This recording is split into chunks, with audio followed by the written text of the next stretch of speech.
downtown right now. CBS 2's Tony Aiello not far from the scene. Tony? Maurice, you mentioned a few minutes ago that the suspect in this case has been identified as Sayfullo Saipov from Uzbekistan, is what we're being told. Uzbekistan is a former republic of the Soviet Union. It's in Central Asia, and Central Asia in general, and Uzbekistan in particular, has been quite a fertile recruiting territory for ISIS in recent months. This country sits between Russia and Afghanistan. There's a lot of poverty in Uzbekistan, and ISIS has found it to be a very rich place for it to mine for disaffected young men who are willing to join their ranks. Sayfullo Saipov from Florida, you can bet that counterterrorism investigators are doing everything they can right now to do a deep dive into his background. They will be examining all of his personal electronics. They will be looking at his travels. They'll be looking at his social media postings. They'll be trying to recreate literally moment by moment what he's been up to in the months and weeks leading to today's apparent terror attack.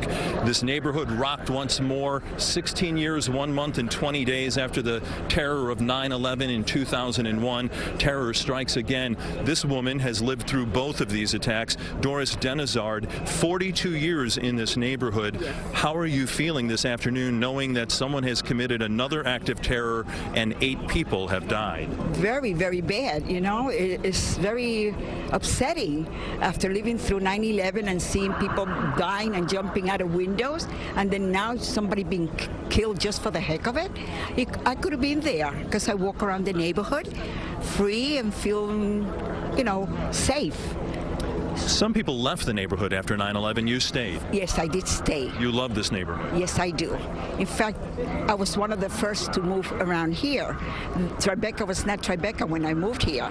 However, I lived in a beautiful apartment building, and I stayed. We were the ones that created Tribeca. So when you think about how you have a grade school right here, you have the Borough of Manhattan Community College, you have Stuyvesant High School, you have all the folks who walk their dogs and ride their bikes, what do you think about the mindset of someone who would do something like this? I think it's terrible. I think these people are just evil. I mean, why would they want to kill innocent human beings that are not doing anything to them?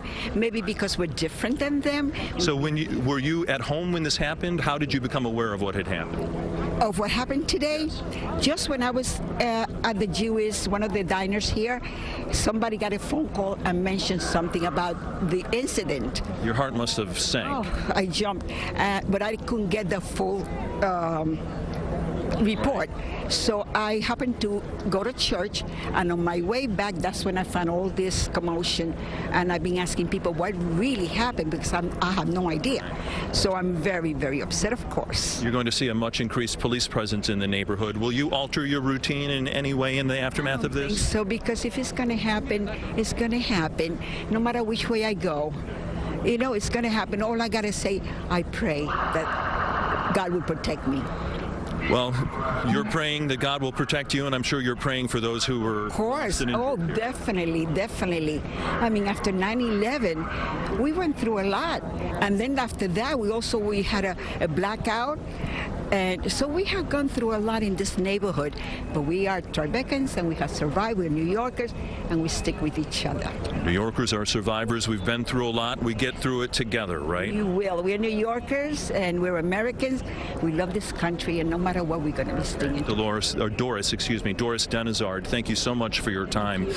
Earlier, I had been reporting that the police sources were telling me that they believe this truck, this Home Depot truck used in this attack today, was rented in Jersey City. They're looking at all the surveillance video, trying to track literally every turn and every bit of movement from this truck from the time it left New Jersey through the tunnel and into New York, as they recreate the timeline and as they recreate the path of terror, death, and destruction that we saw here in Lower Manhattan today. Maurice, Christine. All right, Tony, thank you.